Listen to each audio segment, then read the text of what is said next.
बीत गया अक्टूबर, बीत जाएगा नवंबर और चला जाएगा दिसंबर हर बार की तरह। और अब आने वाला है 2024, लेकिन अभी तक आप असफल हो, कुछ नहीं कर पाए। याद करो अपने उस वादे को जो आपने 2023 में खुद से किया था कि इस साल को मुझे बेटर बनाना है, अपने कैरियर बनानी है, अपनी पहचान, अपना नाम बनाना है। लेकिन अफसोस आप कुछ नहीं कर पाए।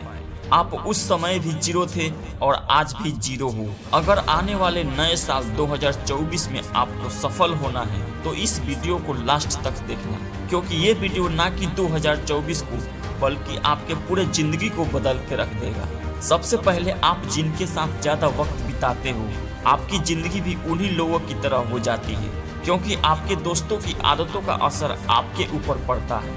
अगर आपका दोस्त नशेबाजी करता है, सोशल मीडिया पे टाइम पास और चैटिंग करता है, तो आप भी वही करने वाले हो।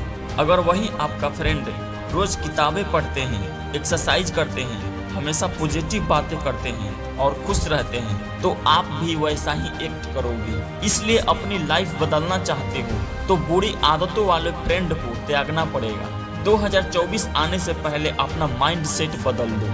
छोटी चीज और निगेटिव सोचना बंद करो, क्योंकि इंसान जो सोचता है वही होता है। आप अपने माइंड में जो सोचते हो रियलिटी में वही होता है। इसलिए आपको अपना माइंड सेट बदलना ही होगा। मैं आपको माइंड सेट के ऊपर एक कहानी सुनाता हूँ। एक बार एक राजा के महल पर बहुत भीड़ लगी हुई थी। तभी राजा के पास एक भिखारी आया और उसने राजा से कहा, क्या मुझे भिक्षा में कोई कीमती चीज मिल सकती है? राजा के पास कोई चीज की कमी नहीं थी। उसने कहा, जो चाहो मांग लो। लेकिन भिखारी ने एक अजीब शर्त रख दी। उसने कहा, पहले वचन दीजिए कि मैं जो मांगूंगा वो दे सकोगे। राजा हंसने लगा और कहा, तुमने मुझे समझ क्या रखा है? क्या मैं एक भिखारी का भिक्षा पात्र भी नहीं भर सकूंगा?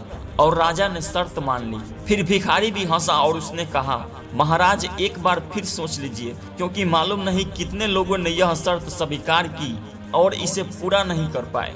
राजा ने मुस्कुराते हुए अपने वजीरों से कहा, अनाज के दाने से नहीं बल्कि हीरे मोतियों से इसके भिक्षा पात्र को भर दो। वजीरों ने बहुत से हीरे मोती लेकर आए और उस भिखारी के भिक्षा पात्र में डाल दिए।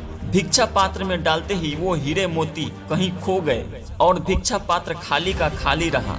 सुबह से दोपहर हो गई, लेकिन भिक्षा पात्र खाली का खाली रहा। राजा को समझ नहीं आ रहा था कि आखिर यह कैसा भिक्षा पात्र है। दोपहर से शाम हो गई, लेकिन वो भिक्षा पात्र अभी भी खाली था। और अंत में राजा भिखारी के पैरों पर गिर पड़ा और माफी मांगने लगा। राजा ने कहा, बस इतना बता दो कि यह भिक्षा पात्र क्या है? क्या इसमें किसी तरह का जादू है या कोई और रहस्य? तब भिखारी ने बताया कि इसमें ना तो कोई जादू है और ना ही कोई रहस्य। एक बार मैं शमशान की राहों से गुजर रहा था, तो वहाँ पर मुझे एक इंसानी खोपड़ी मिली और उससे मैंने यह भिक्षा पात्र बना लिया और मैं खुद ही हैरान हूँ। इंसानी मन से बनी यह खोपड़ी कभी भरती ही नहीं। दोस्तों, आप अपने मन और शरीर की इच्छाओं को कभी पूरा नहीं कर पाओगे। यदि आपको महानता हासिल करनी है तो शरीर और मन के इस चक्र को तोड़कर इससे ऊपर उठना होगा।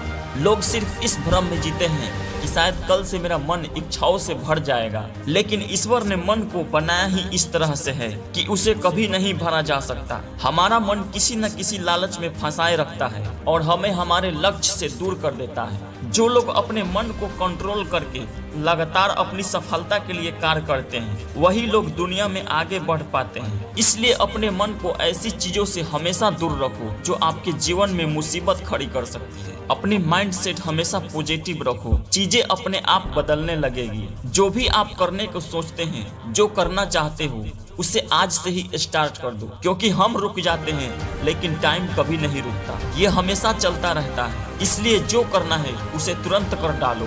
अगर आप कोई भी काम फर्स्ट बार करते हो तो कुछ न कुछ गलतियां हो ही जाती है, लेकिन एक बात याद रखना, आपकी गलतियों से ही आपको सीख मिलती है और कामयाब होने के लिए हमेशा कुछ न कुछ सीखते रहना बहुत जरूरी होता है, तभी आप सफल हो पाओगे। कभी हार मत मानना। जिंदगी में कई बार फेल होने की संभावना होती है, लेकिन जीतता वही है जो अंत तक प्रयास करता है। YouTube इस वीडियो को बढ़ावा देगा कि नहीं ये मुझे नहीं मालूम, लेकिन आप अपने दोस्तों के साथ शेयर जरूर करना ताकि वो भी इस वीडियो से कुछ सीख पाए। और मैं आपसे मिलता हूँ एक नए मोटिवेशनल वीडियो में। तब तक के लिए जय हिंद, वंदे मातरम।